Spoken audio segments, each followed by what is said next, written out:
Hi guys, welcome back to our channel. If you're new, don't forget to like and subscribe. And share. And if you're old, thank you for being loyal.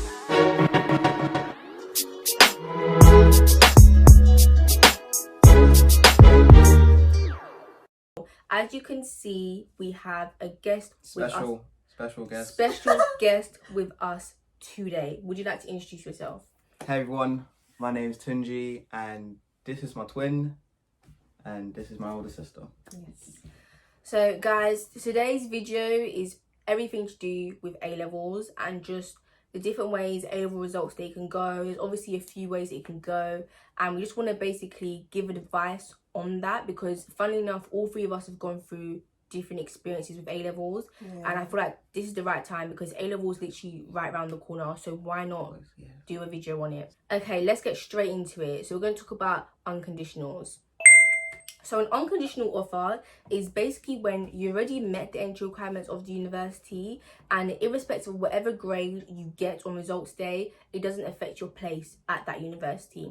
Now, this may sound, fantastic, amazing, wonderful, and trust me, having an unconditional offer is wonderful, but guys, it does depend on the uni that's giving you that unconditional offer. Remember, when you choose your Ucas, you have about 5 unis that you choose, and only 2 of them are your firm and your insurance.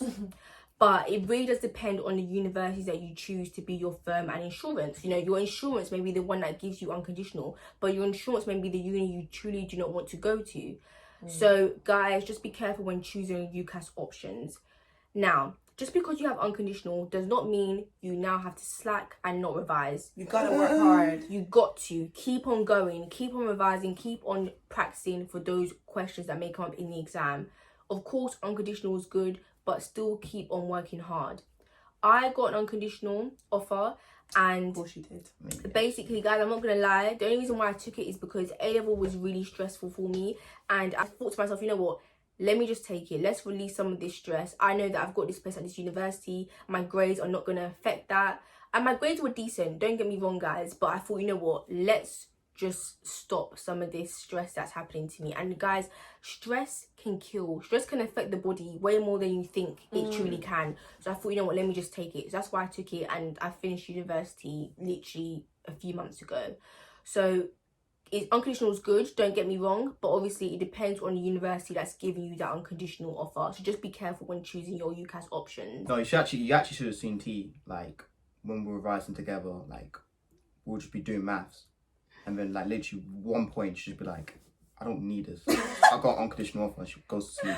Guys, I'm not gonna lie, whenever I revise, I can't stay up late. Like Maz and Tunji would always stay up late, like back in the day, and they'll wait like go to bed at like 1 a.m, 2 a.m. Guys, 2 a.m, 1 a.m, I'm already fast asleep. When it's 10 p.m, latest, I'm going upstairs. Like, I don't care. I'm not gonna stress myself and, do all this. I don't do all-nighters. I just don't do all-nighters, so I can't do it. I can't stay awake to do it. But them two seem to really enjoy it. And I'm not gonna lie, there were a few times when I was revising for A-levels, and I'm like, I'm not gonna lie, guys, I can't do this. I've got unconditional. I'm gonna go up to the sleep because I took that opportunity, and I just really took that as an advantage. So obviously, guys, I'm not saying don't revise. Of course, revise, but just try and relax a bit. You got that unconditional, especially if it's a uni you want to go to. You got that unconditional. Try and just chill. You don't have to be stressing, sweating, doing all those all-nighters. Just still work hard. Unconditional, I'm so sorry to say, is basically for the elite. I don't. Just because you got unconditional doesn't mean you're remotely smart. It just means the university really want you. I don't know why they wanted T, but they really want you. And so if you've got unconditional, just thank God, because God is good all the time. God is good all the time, did you say? Period. And of course, there's many different factors that can play a part as to why you actually get an unconditional offer.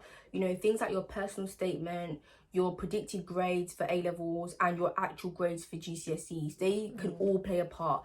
For example, I got an A-star in GCSE maths. What'd you get in A-level? And that's none of your concern. I don't think anyone really needs to know that grade if you ask me. But yeah, I got an A-star in GCSE maths, and my degree is, kind of maths based. So maybe that played a part, or it could have been my personal statement that they really liked, which is, you know, why they offered me unconditional. So guys, of course, throughout your Ucas application, just try your hardest and your best to really make it the best application that you've ever done. Okay, guys, let's talk about conditional offers. Now, with conditional offers, you get into uni providing that you get the grades. So this could be really stressful, and you could put so much pressure on yourself to get these grades, because these grades are going to be the grades that are going to get into university. They're the gatekeepers. The gatekeepers. Exactly. Yeah. So let's say a university wants BBB. You got to get BBB, but it depends how lenient the university is. So this actually happened to me. I think my university wanted BBB, but on results day, I got BCC. But the thing is that I thought I was going to get higher in history, but let's just say that I was cheated, because I still believe to this day my history essay was probably the best thing ever written. And hey guys, can I just say something though? The university that Tunji actually ended up going to is the same university that gave me unconditional offer. It wasn't planned. It wasn't planned, you know. I know we're twins, but it really wasn't something that we planned. And I feel like God just thought, you guys need to go to the same university, and that's exactly what happened. Like, you may, actually I'm not gonna, not may, you will be hurt if you don't get the grades you worked hard for. But just remember that you worked so hard, you did your best, like that's the best you could. So don't beat yourself too much. And let's say that you get into your insurance, it's not all bad. Okay, it's really not, because my insurance, I think that was probably the best insurance university I could pick, because I loved it so much. And I don't think I can see myself in any other uni. And to that uni, it's your loss, because I got a first in law, so. Wow. Thank you guys, thank you. You didn't even say what you got. What did you get in? I got a first in finance, and I'm not gonna lie to you guys, I think it just goes to show that whatever is meant to be will be. So don't stress on results. I know it's easier said than done, but honestly, everyone is stressed, everyone's going through it. But as long as you remember you worked hard and the grades you got show that you worked hard, whether it's the grades you wanted to get or not, always remember that you worked hard for those grades. That's all that matters. Guys, I'm going to talk about clearing. Okay, guys, I'm going to be dead honest with you guys. I'm not going to be like T and Tingy here and be like, it's all okay, because I know what clearing's like, because I've been through clearing.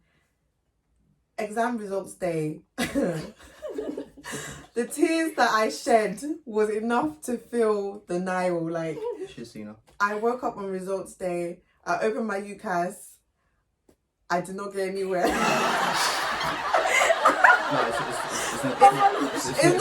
It's not funny. And I applied to Russell Group universities. I got all my offers, but I can't explain to you how my heart sank when I opened my laptop. I wanted to even dash the laptop across my wall, but I just remember going to my parents' room. My mum looked at me and I said, nothing. I've got nothing left. I've got nothing left.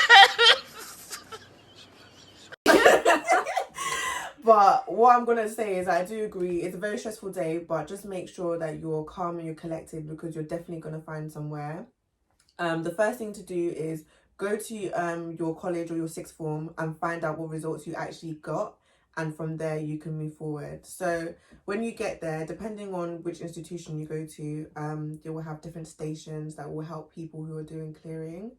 So you might have newspaper cut-ins with all the phone numbers for the universities that you can call.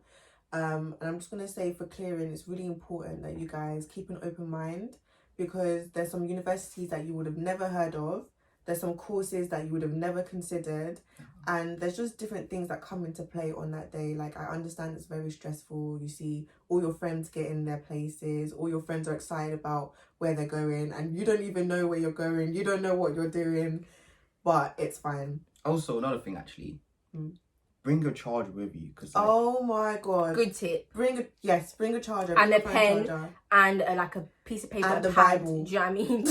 Listen, like, guys, honestly, Quran, try and be prepared. Obviously, you'll be upset on the day if you don't like get into any of your choices, But be prepared, bring charger, bring a pen, bring a piece of paper, bring everything that will help you, because it's going to be a long, stressful day. Yeah, and honestly, I think it's good to go with other people because there's multiple people as well that can call different unis. Although it's best for you to contact the uni yourself, because that way it looks like you're more interested to go, and they might do interviews with you over the phone. So I called so many universities that day, and I got different offers for different courses at different places. And I did so many different interviews, and you know what, it was so weird because all the universities I wanted to go to were in the Midlands. Like, I was like, I have to go to the Midlands. I'm going to the Midlands. And I got all these offers for the Midlands, and I ended up going down south. But it was the best decision. Like, God knew that was where I was going to go because I met the best people. I made sisters for life, brothers for life. I had the best memories. But yeah, I'm just going to tell you guys, like, little sections of what to do, like, when it comes to clearing. Once you get your clearing offer, so you might call a university and they might offer you a place with your grades. It might not be the course you wanted to, but you might be able to do a foundation course, or you might be able to transfer after a year. Just look into all the different things you can do. But once you get the offer, make sure you go onto Ucas, and there will be a little section where you can track what you've done and put the offer in onto the Ucas website. Once that offer is in, you can't accept any others. So I understand it's really stressful and it's really like a panicky moment, but make sure the offer that you accept is the offer that you want to take, because once you take that offer, that's it. There is no going back from it, and it's a lot of stress, like I know, but you guys want to make the right decision, not just a decision. Trust me. That is important. I Yeah. like that. That's actually really nice. I'm honestly, I just want to say, like, even in this YouTube video, a big shout out to my mum. I love you, because that day my mum was on deck. Like, she knew more about what was happening than I did. Like, all I knew how to do that day was cry. If anybody asked me, what did you get?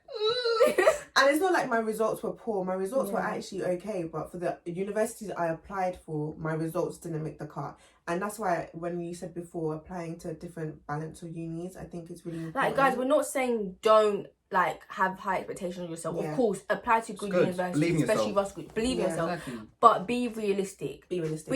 If your predicted grades are BCC and you're applying to universities where you need to get ABB or, you know, AAB, be realistic. Or applying to Cambridge. Yeah. Like, that's a bit.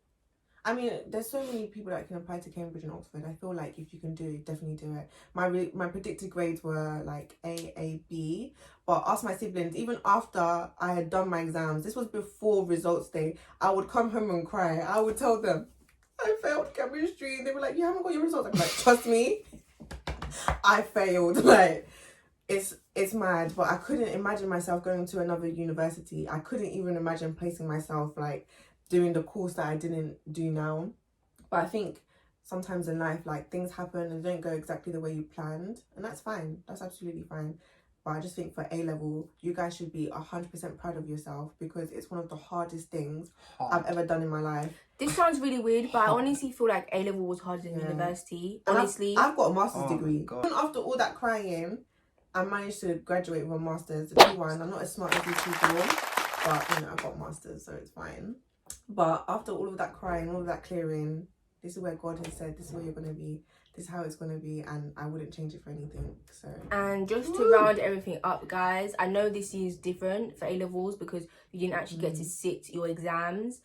But whatever grades that you get given, you know, just be positive and just remember everything happens for a reason. The university you may end up going to may be one of the best universities for you. University is what you make of it. Like, the university I went to, I hadn't even heard of it. I didn't even know. That was not even an option. Everything was for the best. But just make sure you guys are open. Make sure you guys are calm. Make sure you guys just, like, try not to react with panic, and instead just try and take each second as it comes. Do you know what I mean? Like, it is a stressful day, but whatever's going to happen, whatever's intended for you will definitely be yours. Exactly. So thank you for tuning into this video. This was kind of like a longer video than we expected, but we really just wanted to give you the advice and really just let you guys know that we've all been through different scenarios and we end up getting the grades that we were happy with. So the main thing, like Man said, is really try not to be too panicky. Just stay calm. And don't look at where your friends are going and think I have to go there. Exactly. No, you guys Yes. will make new friends. Or do you know what I mean? girlfriend or boyfriends, because Yeah. I've heard stories about that. You know? So guys, remember, like, at the end of the day, these grades don't define you as a person. Like, you worked hard, but don't let these grades define you for life. And the main thing to remember is university is not for everyone. You know, you have this degree, you're doing this degree for 3 or 4 years even. Some degrees are even 5 years if you've got like a foundation, whatnot. And you're in it. Like, once you start, obviously you can drop out, but you already started it. So people that start and don't want to be at uni anymore, they find it more difficult to drop out. And that's okay. So if you feel like you don't want to go to university, it's honestly fine. You can do an apprenticeship, get straight into work and start doing external exams and whatnot. Don't feel like you have to go to university just because your friends are going. Think for yourself and do what's best for you and your chosen career path. Yeah. Don't let anyone force you to go. So thank you guys for tuning into this video. Don't forget to like, comment, subscribe. And if you enjoyed seeing Tunji in this video, then put down in the comments #TJ, and we'll be sure to make sure he's in one of our next videos. And also thank you, Tunji, for coming in to do this video with us. I feel like it was very informative. It's not like you have much to do, but I'm a very busy guy. Okay. But But anyway guys, thank you and we'll see you in our next video. Just